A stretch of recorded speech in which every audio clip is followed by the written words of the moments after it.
The Xiaomi Mi 10 Ultra is a big smartphone in every dimension. In fact, it's not far off from the Samsung's recently released Galaxy Note 20 Ultra. The Mi 10 Ultra is heavy and can be cumbersome if you don't have big hands and deep pockets. Xiaomi went with a glass sandwich design with aluminium rails and carved glass on both sides. On the front, there's a full-size display with a punch hole in the top left and a speaker grill above the glass. The Mi 10 Ultra is not IP certified, which is unfortunate. Other phones at this price point, particularly those from Apple and Samsung, offer protection from water and dust. Xiaomi opted for a 6.67-inch Full HD Plus 120Hz OLED panel instead of a Quad HD Plus screen. At this price, I don't think this is a problem given there are many amazing tech that's packed into the device. The panel is smooth and fast as well as vibrant with deep contrast. If you don't like the excellent adaptive color setting, you can change it in the comprehensive display settings menu. Brightness was quite good even under direct sunlight. The Mi 10 Ultra was easily viewable. The Xiaomi Mi 10 Ultra skips the fresh Snapdragon 865 Plus in favor of the regular 865. Either way, the Xiaomi Mi 10 Ultra is very fast. I didn't have a single performance problem in my week with this device. I played lots of games, took many photos and did a lot of multitasking. I just couldn't get the Mi 10 Ultra to stutter. I think it's fair to say that whatever you do on your phone will be light work for this device. It comes with 8, 12 or 16 GB of RAM depending on the variation. Camera wise, the Mi 10 Ultra comes with a quad camera setup. There's the main 48 megapixel main camera, a 20 megapixel ultra wide camera, a 12 megapixel portrait camera and finally a 120x ultra zoom camera. The Xiaomi Mi 10 Ultra takes punchy and contrast heavy images with a fair amount of dynamic range. This device seems to be able to capture white balance well. On dull days the phone took dull photos, on bright days the phone took bright photos. The Mi 10 Ultra's biggest photography feature is its zoom functionality. Samsung offered 100x zoom in the S20 Ultra, but the Xiaomi is offering 120x in the Mi 10 Ultra. I found the Mi 10 Ultra's night mode to be one of the worst I have ever encountered on a flagship smartphone. It struggled with flares, captured very little detail and was overall rather disappointing. On the front, there is a single 20 megapixel camera for selfie duties. The Mi 10 Ultra takes some decent selfies, but there is a fair amount of skin smoothing going on. Selfie portrait mode photos seem to look rather realistic. The Mi 10 Ultra's video is average at best. It's got 8K video at 24 fps alongside the standard UHD 60 fps mode. There's also a 960 fps slow motion mode. On the surface, the Mi 10 Ultra's battery is an average size for this class of smartphone. It's a 4500 mAh cell in a device with 5 cameras, a power-hungry chipset and a big high refresh rate display. Xiaomi's software, however, works aggressively in the background, killing applications and optimizing power usage to deliver good battery life.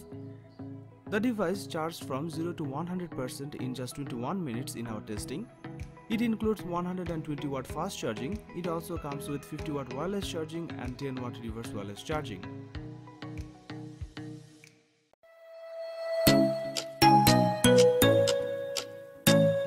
The Huawei P40 Pro Plus feels excellent in hand. The Pro Plus features a quad curve overflow display, which means they have carved glass at all 4 edges. This device looks genuinely unique and recognizable in a sea of smartphones packing same design from the front. Available in high gloss black or white, a key differentiator between the P40 Pro and P40 Pro Plus is the material used around the back. Display itself is a 6.58-inch OLED panel with vivid colors, deep blacks and customizable color temperature and display options. Viewing angles and outdoor viewability are great. You can expect identical performance across the P40 Pro and P40 Pro Plus given the fact both pack Kirin 990 chipsets with 8 GB of RAM. We found the Huawei P40 Pro Plus to be just as speedy as other top-end phones such as the Galaxy S20 or iPhone 11. The P40 Pro Plus packs a powerful rear camera setup, equipped with 5 lenses.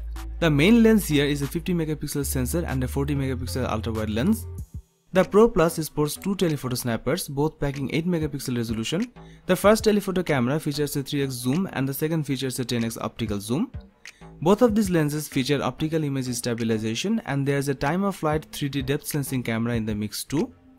Through a combination of hardware and software, Huawei says the phone is able to achieve 100x zoom. As for the video recording capabilities of the Pro Plus, it comes with 4K video recording at 60 fps. The front camera is among the best we have ever tested with 32 megapixel of resolution and a secondary depth sensor for maximum impact selfies. This phone captures stunning details combined with dynamic range and excellent low-light performance to handle virtually any environment you shoot. The Huawei P40 Pro Plus has a 4200 mAh battery inside and its performance is fantastic. It can easily last a full day through intensive use. It also supports 40W fast charging and there's also 40W wireless charging too.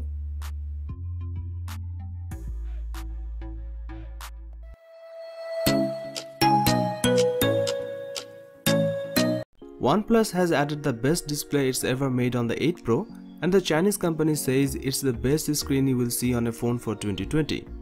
It is a 6.78-inch fluid display with a 120Hz refresh rate, HDR10+ support and QHD resolution. The OnePlus 8 Pro features a circular punch-hole camera cutout in the top left corner of the screen. The OnePlus 8 Pro is the first handset from the brand to carry an official IP rating, which means it's officially protected against dust and water.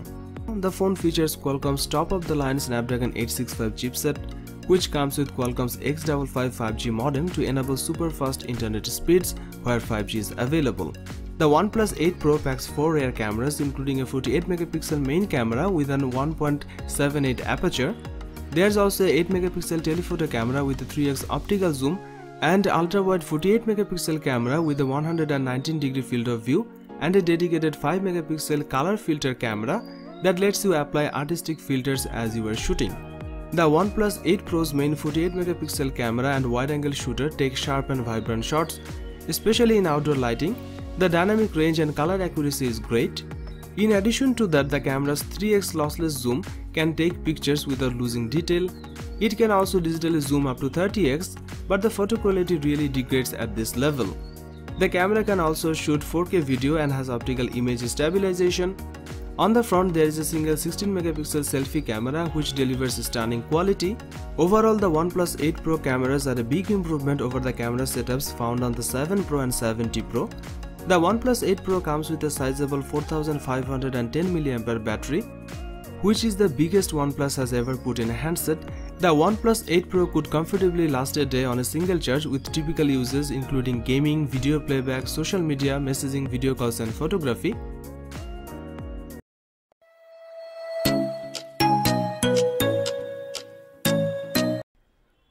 It has a 6.78-inch display that packed with many features to enhance your viewing experience.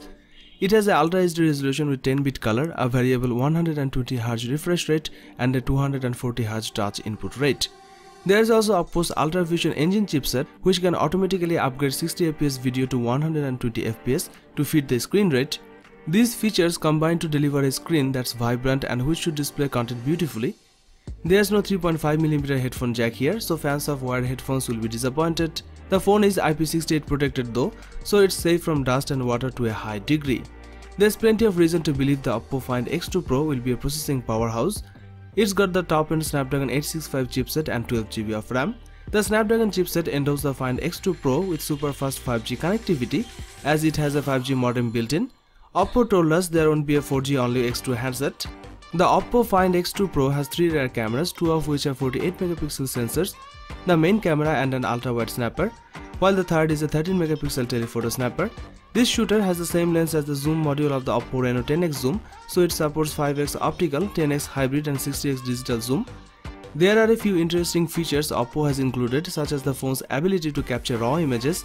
RAW files capture more brightness and color information than regular JPEG images, giving you more scope to process them in editing software, and an autofocus system based on Sony's alpha cameras. There's also 4K video recording at up to 60fps. On the front of the phone, there is a 32MP front-facing camera in the cutout segment. Overall, the Find X2 Pro produces excellent exposure and captures a good amount of detail, even in overcast weather. Colors are accurate and lean more towards the realistic side rather than being oversaturated. In terms of battery life, you are getting a 4260 mAh power pack, which would normally be pretty generous for a flagship phone.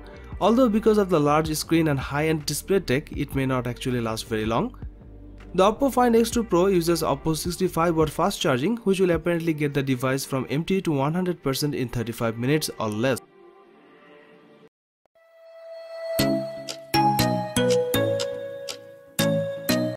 "2020 has been a big year for Motorola already. First its own foldable phone, the Motorola Razr, and now we have the Motorola Edge Plus. The H Plus isn't just a rebranded Z series phone, it's a fresh start for the company's product line. This is a device pushed to the extremes and which can compete with the best such as Samsung Galaxy and Apple handsets. Motorola has furnished the H Plus with many elements from the leading flagships. The screen is carved over the sides like the waterfall display from the Samsung Galaxy S20 and Samsung Galaxy Note 10 lines of phones. It doesn't have an IP, water and dust resistance rating, but Motorola claims its design is water repellent, and of course it contains one of the rarest of features on a flagship phone, a 3.5mm headphone jack. The display is 6.7-inch Full HD Plus OLED panel. Its large, sharp and the endless edge sides are very attractive. The display's 21:9 aspect ratio makes this phone feel narrow, meaning some people may find it awkward to use one-handed. Like many other flagship phones in 2020, you can set the H Plus to light up its sides when receiving notification. Another great feature is the 90Hz refresh rate, meaning smooth video and gameplay. The phone's specs are top tier, from its Snapdragon 865 chipset to the 12GB of RAM and 256GB of storage. The Motorola H Plus packs a traditional quad rear camera setup. The star of the show is the 108MP main shooter, which can use pixel binning tech that reduces the megapixel count while effectively expanding the size of each pixel to let in more light. The phone also has an 8MP telephoto camera with 3x optical zoom and a 16MP ultra-wide camera, as well as a time-of-flight depth sensor to enable bokeh effect in portrait shots.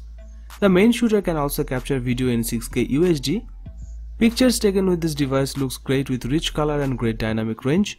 On the front there is a 25MP camera for selfies, which delivers great picture quality. The H Plus is also 5G capable. It packs a 5000 mAh battery and Motorola claims it will last for up to 2 days. Sadly, the H Plus maxes out at 18W charging, which has been the case with the previous Motorola phones. It also supports 15W fast wireless charging and 5W reverse wireless charging.